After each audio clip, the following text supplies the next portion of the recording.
দেশি মোরগ রান্নার এই রেসিপিতে আপনিই হবেন সেরা। তো খুব ঝটপট কম সময়ের মধ্যে রান্না করার চেষ্টা করেছি। তো চলুন তাহলে শুরু করা যাক। তো এখানে আমি একটি মোরগ এই যে কিনে নিয়ে আসা হয়েছে, দেখুন কত সুন্দর। কাটতে কিন্তু অনেক কষ্ট হয়েছে, তো তারপরও কাটতে হবে যেহেতু খাওয়ার জন্যই নিয়ে আসা হয়েছে।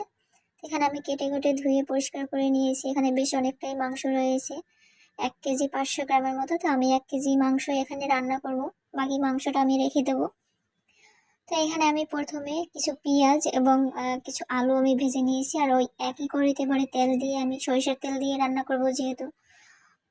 তো এখানে আমি পেঁয়াজের পেস্ট 2 চামচ দিয়ে দিলাম, আদা পেস্ট 1 চামচ, রসুন পেস্ট 2 চামচ।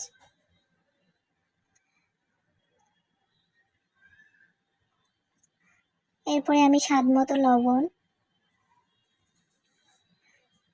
যেরকম ঝাল খাবেন সেই অনুযায়ী মরিচের গুঁড়াটা। এখানে আমি দেশি মুরগিতে একটু ঝাল হলেই টেস্টটা ভালো আসে। এরপরে পরিমাণ মতো হলুদ, এরপরে 1/2 চামচ ধনিয়া গুঁড়া।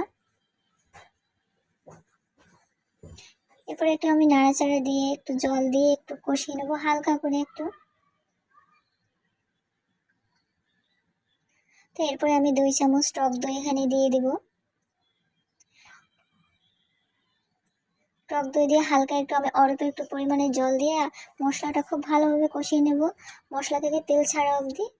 এরপরে আমি মাংসগুলো দিয়ে নেব।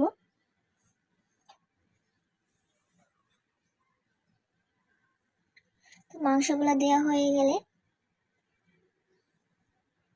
এখন আমি এখানে ভাজা জিরার গুঁড়ো দিয়ে দেবো 1 চামচ, আর দিয়ে দেব তেজপাতা। আর এখানে আমি কিছু টমেটো কুচি করে নিয়েছি, একটা টমেটোর অর্ধেকটা, সেটা আমি দিয়ে দিলাম। আর এখানে দারচিনি, তেজপাতা আর 4টে এলাচ আমি দিয়ে দিলাম। এখন আমি খুব ভালোভাবে 15 থেকে 16 মিনিট সময় নিয়ে ঢাকনা দিয়ে আমি মাংসটা কষিয়ে নেব। যে আমি ঢাকনা দিয়ে অনেকক্ষণ কিন্তু 15 থেকে 16 মিনিট আমি খুব ভালোভাবে কষিয়ে নিয়েছি, মাংস থেকে তেল ছেড়ে গিয়েছে। তো এখন আমি এখানে গরম জল দিয়ে দেব। যেহেতু এটা দেশি মোরগ ছিল, একটু বয়স্ক ছিল মোরগটা, অনেকটা ওয়েটও ছিল, এর জন্য আমি মাংসটা কিন্তু ঢাকনা দিয়ে কষিয়ে নিয়েছি।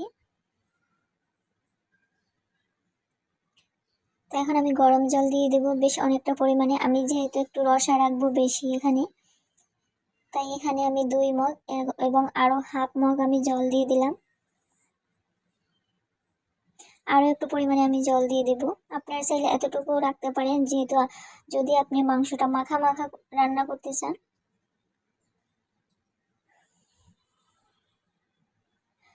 তো এরপর আমি কিছু ভাজা আলু আমি দিয়ে দেব।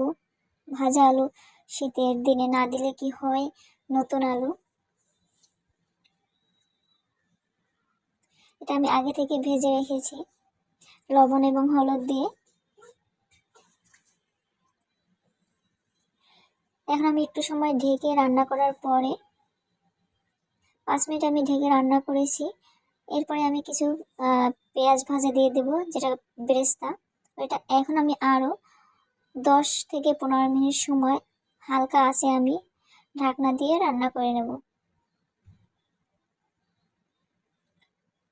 তো দেখুন আমি কিন্তু রান্না করে নিয়েছি 10 থেকে 12 মিনিট সময় নিয়ে। এখন আমার মাংসটা কিন্তু রান্না হয়ে গেছে। এখন আমি ঘরে তৈরি গরম মশলা দিয়ে দিলাম 1/2 চামচ পরিমাণে।